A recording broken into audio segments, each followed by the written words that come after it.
Well, Nao, thank you so much for taking time to be with us today at the Imago Day Summit as we're responding to the Association of Certified Biblical Counselors conference about homosexuality and trans identity.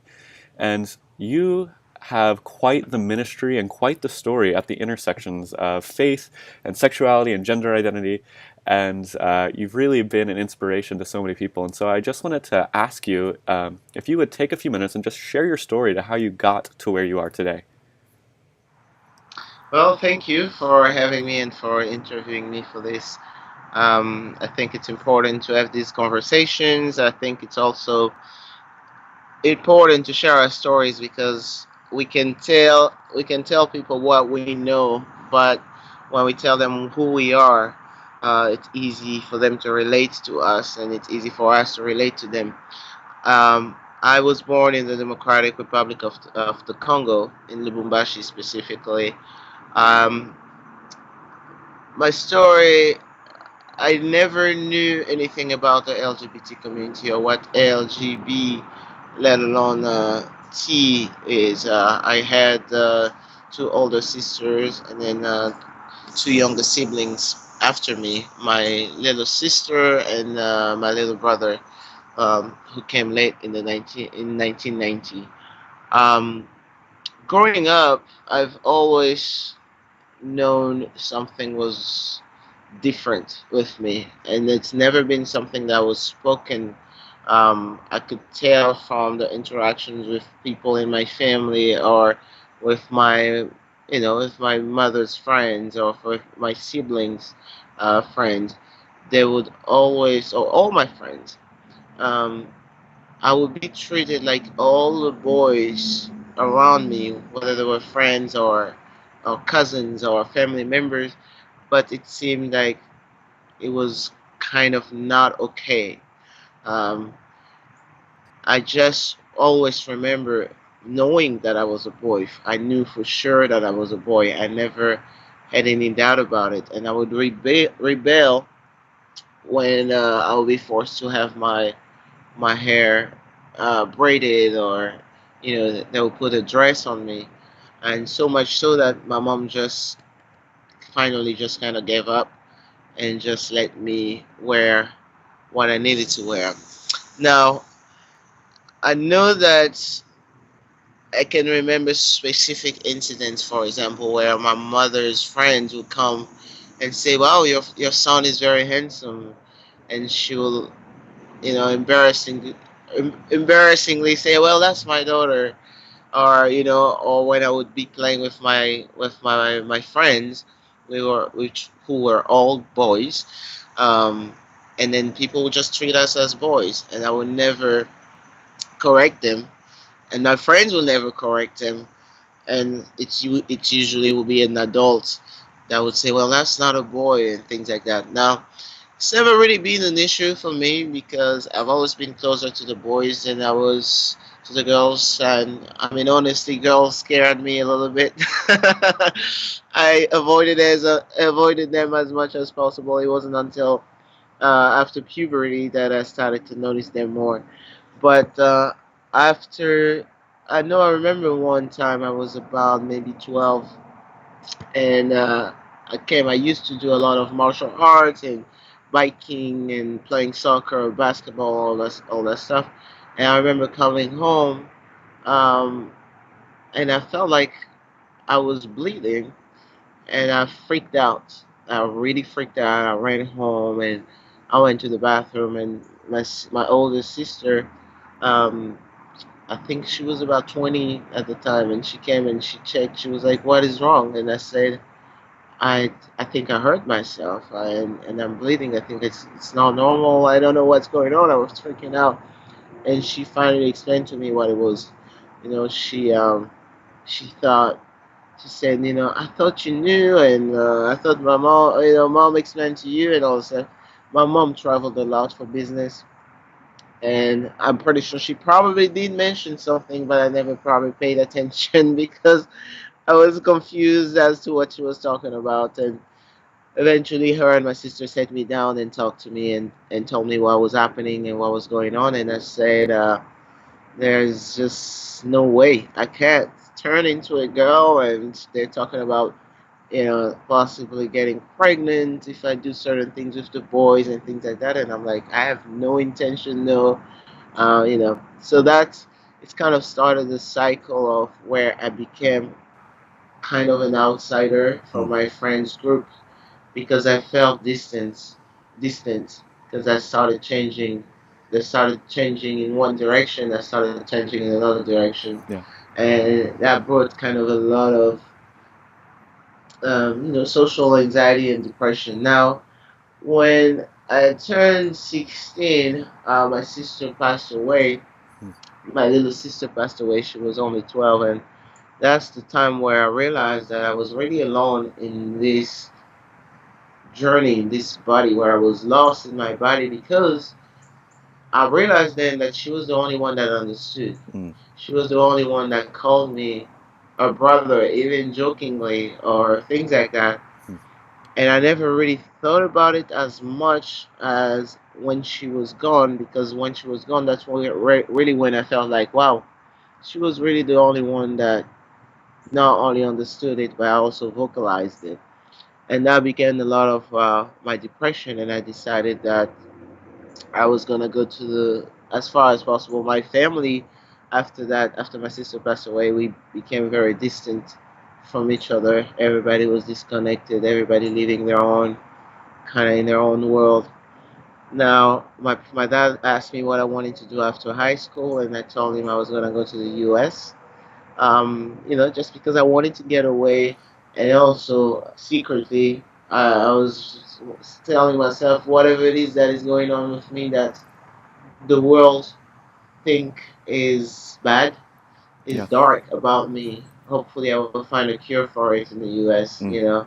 It's like growing up in the church. I was very close. I was very involved in the church, all the time. I did Yeah. all kind of things.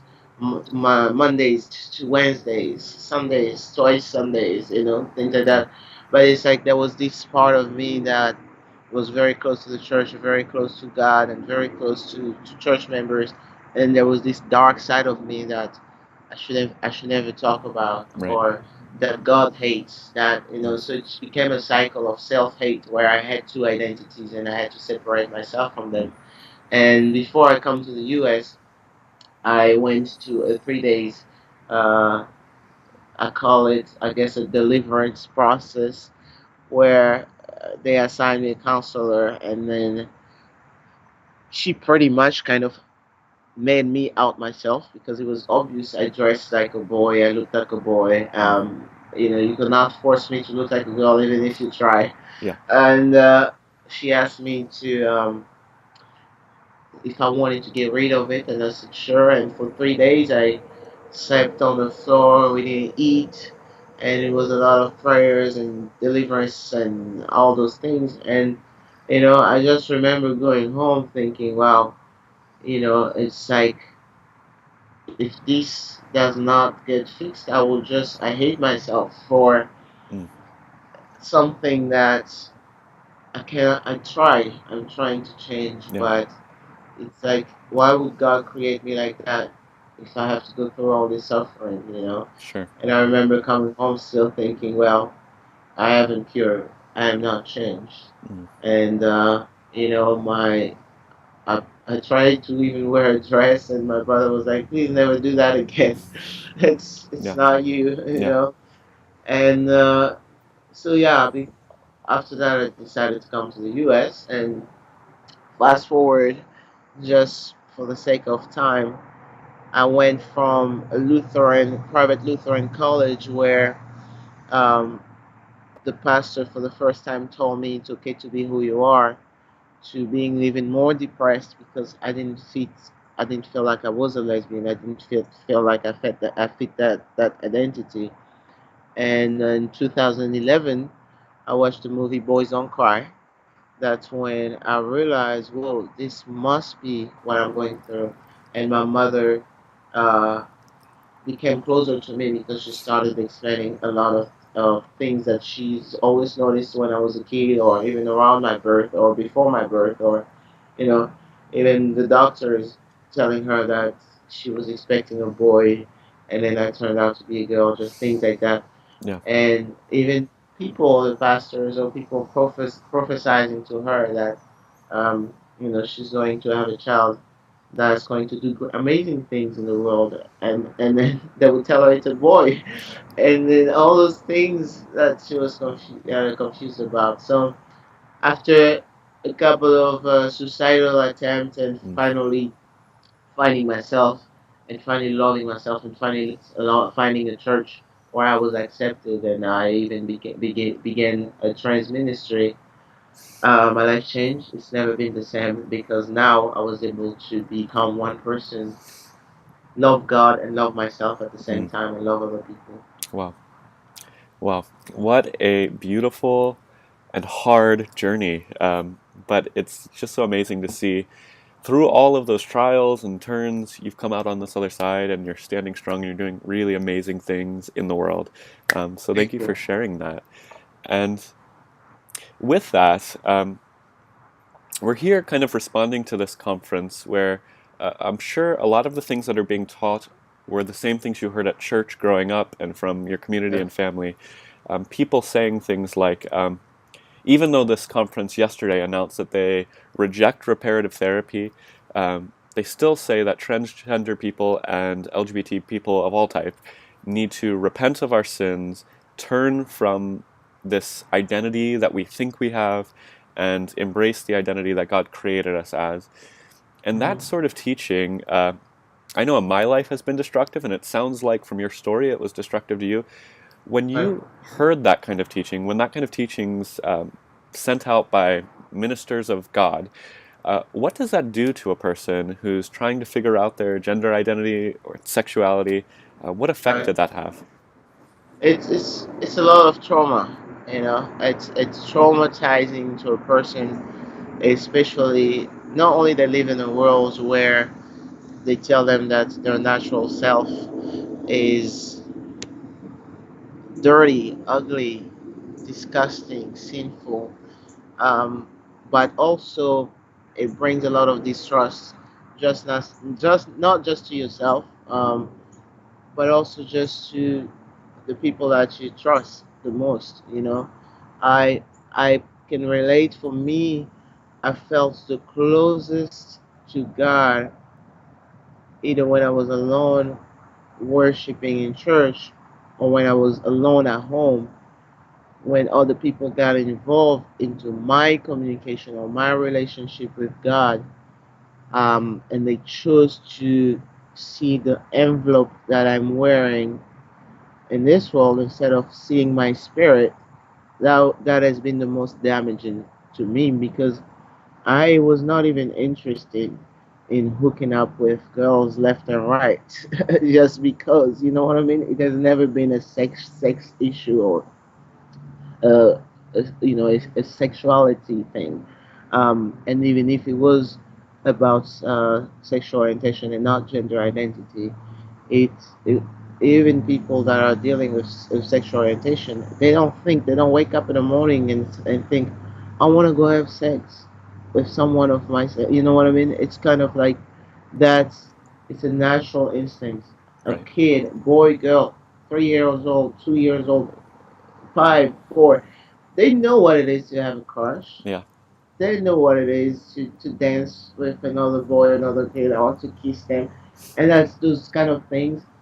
That's what makes a person happy in the world, fulfilled, and it has nothing to do with necessarily sex, because at that age you don't understand what sex is, but it makes you feel like you can be loved, and Yeah. you can also love. Yeah. And there is no love. It's love. Anything that's from God is love. Is not done in the hidden. When it's done in the dark, it becomes self-repression and Mm. self-hate. Right. It's difficult. It's difficult to love yourself and to love God at the same time. If the church tells you that what you are is not what God made you, Mm. because Wow. to me, I define sin as something that is not natural for you.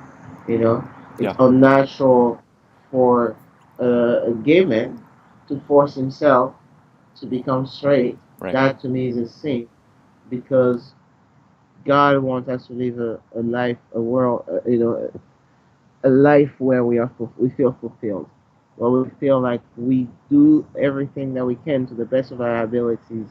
Um, and you cannot do that if you don't love who you are and if you you know spend your life hiding. Absolutely. So that's very damaging. Yeah. Yeah. And what would you say? I imagine it would be my hope that this interview would get in front of um, maybe a trans person who's in or at this conference or in one of these pastors' congregations, and they're hearing all of this and they're feeling that shame and feeling the repression and that darkness. Um, as somebody who's come out on the other side of this journey and is whole and healthy and integrated, um, what would you say to the young trans person struggling between faith and sexuality? What is a word that you'd have for them? Uh, the first word is self-reflection. Mm, And we can never ever find God outside of ourselves. I've tried that multiple times. I've tried to find God um, from people, from church, from my parents, from the people I respected the most, even from the Bible. Even the Bible is self-reflection first. You don't read it right, and interpret it from the outside. You read it as it is, but you also understand that it speaks to you personally. And self-reflection can be very painful, can be very blunt, can be very, but all those things are cleansing. My self-reflection journey, I did a spiritual fast, and part of it was reading the Bible, but also um, taking the time for myself to find myself, who I am, where I'm going. And when you ask God to show you where you're going, what your journey is, and what are the things that you need to discover about yourself, what are the things that you need to work on yourself, right, sometimes it's painful. Sometimes you lose a lot of things. Sometimes you lose people. And as a trans person, you can lose your church, you can lose your family, you can lose your job, you can lose health insurance, all those things. But through it all, I already found myself in everything that I needed to work on as far as spirituality, emotional intelligence, more genuine friendships and things like that. yeah, And for a trans person, it starts with the body, right? As much as self-reflection is all spiritual and is more mental and emotional, you cannot really love yourself if you're not able to move comfortably in your own body. yeah, So if the person has not begun their transition yet, it's definitely important to begin with self-reflection. Find a counselor at a church that understand what it is to be a trans person so that they can help with your spiritual journey. But you can also find a life coach or a therapist that can help you with your mental and right, emotional transition.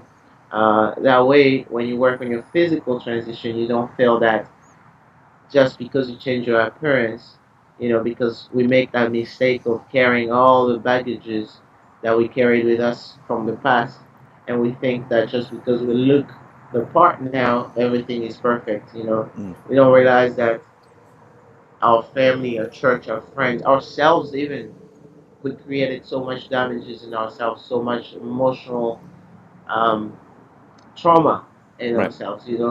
I had a mentor that told me once that if we talk to ourselves, I mean, if we had a friend that talked to ourselves the way we talk to ourselves, we'd probably not be friends for so long anymore. yeah, And yeah, that's what it is. Sometimes we hear so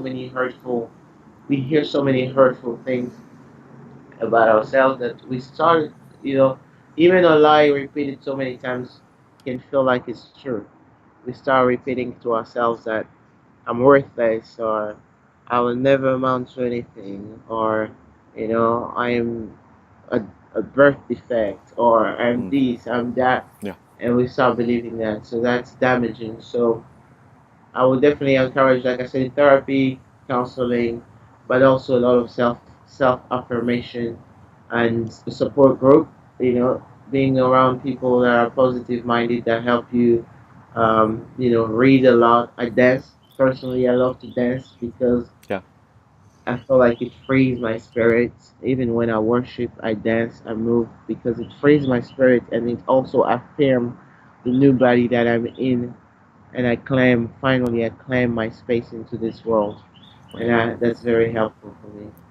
That's so beautiful. Wow. Thank you for that. And I think just the last thing that I would really love to hear your perspective on is if you have the opportunity, and I don't know if you actually have had this opportunity, to go back to the churches and the community that you grew up in, and if you had an opportunity to speak to the religious leaders who spoke into your life such negativity and just didn't understand what it meant to be a trans person, and I think that's really it. I think most of these leaders aren't bad people, they just Hmm. don't understand. What's a message you would give to the religious leaders who are speaking to trans people? Um, what do they need to know? What do they need to hear? Well, it's tough. It's tough because if you ask me this question relating to just being in front of people in general, as far as religious people in any setting, in any group, anywhere around the world, I can see it. I can understand what you're asking me, and I can formulate an answer.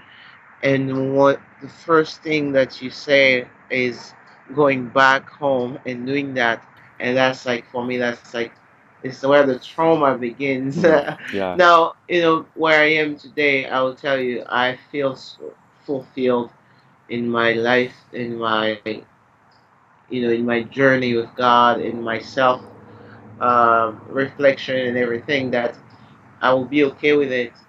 But it will be one of those instances where I feel the fear yeah, because of the past trauma, but I will still do it anyways. mm, And it will be something that I'll go without preparing anything because I know that God will put the words in my mouth, right?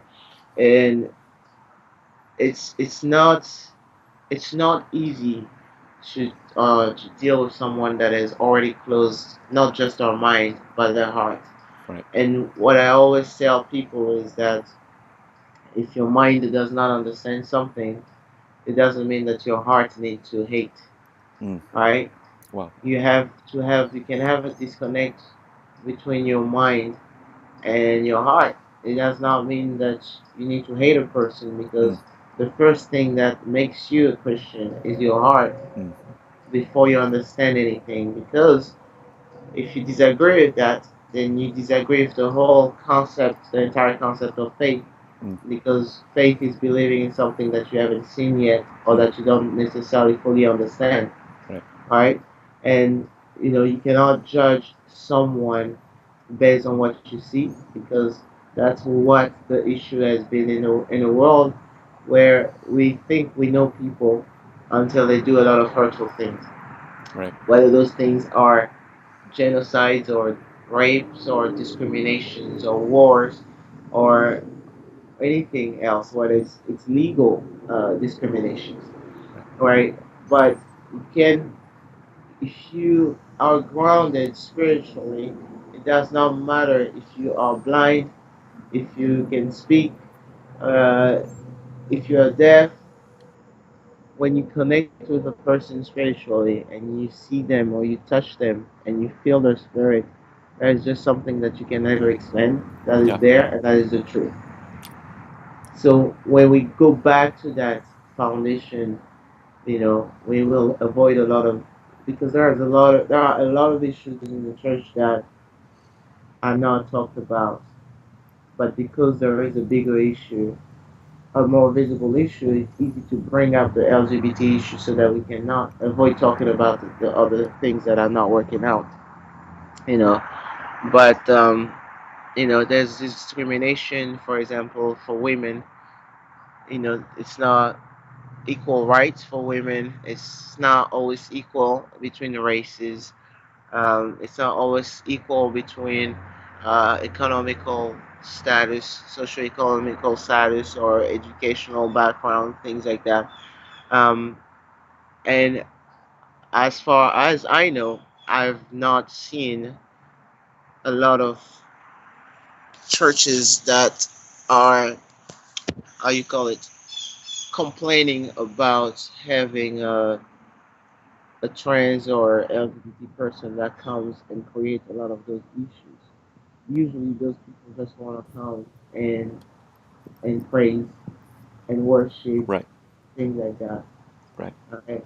But because they are visible, because they're seen for who they are, it's easy to point us the fingers at them so that the rest of us can feel better about ourselves. We can judge others so that, it takes us the issue away from ourselves, from our own problems, from our own things. So that's a very dangerous thing to do. But again, my answer will be, look at a person and try to feel their heart, try to feel their spirit, try to look at our actions as a person, try to listen to the words that the words that we use are the words that reflect our heart. Mm. Instead of you like romantic, that can't hear anything about because that's not. Wow. That's also beautiful. I think everything you're saying is so powerful, so necessary to be heard by so many, both uh, religious leaders that have no experience with gender identity and sexuality, and those of us who have journeyed through all of this. Again, thank you so much for your journey and for sharing all of this with us. Where can we find some of your work online or around the internet? Thank you. My main website is neosanta.com. And I think that's the best place to find me. I have many different things that I'm working on, but everything is connected to the Awesome. website. LNEOSANDJA.com. Beautiful. Well, thank you so much again for taking time to be with us, and blessings on your journey ahead. Thank you.